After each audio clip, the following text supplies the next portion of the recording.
Doctor CP शर्मालाई आज दार्जिलिङमा एउटा भेटघाटको समय विकरण फाउन्डेसनका संस्थापक विक्रम राईको नेतृत्वमा अभिनन्दन गरियो। डाक्टर सीपी शर्मा सिलगढी स्थित निवेदिता नर्सिङ होमका संस्थापक हुन्। उक्त कार्यक्रममा फाउन्डेसनका डाक्टर दावा, मनोज गुरुङ अनि अन्यहरूको विशेष उपस्थिति रहेको थियो। डाक्टर शर्मा उत्तर बङ्गालकै पहिलो फोक्सो विशेषज्ञ हुनुहुन्छ, साथै कोभिड बिमारीको उपचार गर्ने प्रथम निजी अस्पताल नै निवेदिता नर्सिङ होम हो। दार्जिलिङ पहाडबाट जति पनि बिमारीहरू सिलगढी उपचारको निम्ति जान्छन्, प्राय बिमारीको उपचार निवेदिता नर्सिङ होममा नै हुने गरिन्छ। डाक्टर शर्माले पहाडको बिमारीको उपचार मात्र गर्दैनन्, तर उनीहरूको निम्ति आर्थिक सहयोग पनि गर्दै आएको कारण तिनलाई अभिनन्दन टक्राएको जानकारी गराएका छन्। I would like to thank on behalf of the whole people of Darjeeling. किनभने दार्जिलिङको जति पनि पेसेन्टहरू सिलगढीमा जाँदैछ, first hospital that comes to our mind is Nivedita. त्यसले गर्दा आज उहाँलाई thank you in behalf of people of Darjeeling and me as a doctor fraternity. किनभने हाम्रो पेसेन्टहरूलाई पठाउँदाखेरि उहाँले फिडब्याक दिएर माने पेसेन्ट कस्तो छ, बेडहरूमा पनि प्रब्लम हुँदाखेरि अनि कतिवटा रेटमा पनि डिस्काउन्टहरू गरेर he has been helping us a lot. On that behalf I would just want to thank you. Thank you so much. हाम्रो तर्फबाट हामी विकरण फाउन्डेसनकोबाट र विकरण फाउन्डेसनले धेरै फ्री एम्बुलेन्स सर्भिसेसहरू गरिदिँदैछ र मोस्ट अफ द केसेस चाहिँ हाम्रो निवेदितामै जान्छ र अरू हस्पिटलमा पनि जान्छ।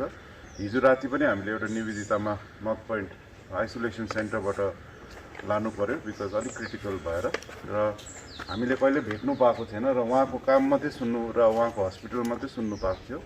र विकरण फाउन्डेसनकोबाट धेरै धेरै धन्यवाद। एन्ड अल्सो द्याट उसको उहाँको जुन चाहिँ कमिटमेन्ट एन्ड डेडिकेसन होइन, उहाँको लागि हाम्रो मनोज गुरुङज्यूबाट हाम्रो एउटा सानो टोकन अफ लभ फ्रम विकरण फाउन्डेसन है, उहाँले जुन चाहिँ गर्नुहुँदैछ। र आई वुड लाइक मनोज दाजु अलिकति केही भनिदिनु यो कुरा।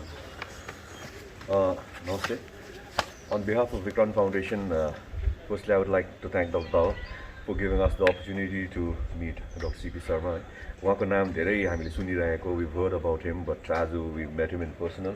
सर, हाम्रो विक्रम फाउन्डेसनको जुन चाहिँ काम भइरहेको छ, यो विक्रम फाउन्डेसनको काम अक्सिजन बाँड्ने काम भइरहेको छ। हस्पिटल्समा पेसेन्ट्सहरूलाई, अब निडी पेसेन्ट्सहरूलाई हामीले सिलगढीतर्फ फ्री एम्बुलेन्सेस दिइकन पठाउने काम भइरहेको छ। अनि ट्रिटमेन्ट थालेको मे 2020 देखि हो। त्यतिखेर people are scared of covid, all doctors are scared, in fact even ओपिडीहरू बन्द गर्थ्यो। तर मैले चाहिँ यसो विचार गरेर I am a respiratory physician, त as a respiratory physician respiratory disease treat नगर अरू के गर्छ भनेर I started treating covid. First wave we had got the expensive patients admissions and management and that went down. And second wave it was मतलब worst. Main difference first र second वेभमा चाहिँ second वेभमा the younger people were involved more and main working load they were basically affected, whereas first फेजमा चाहिँ elderly comorbid पिपलहरू they were mainly involve.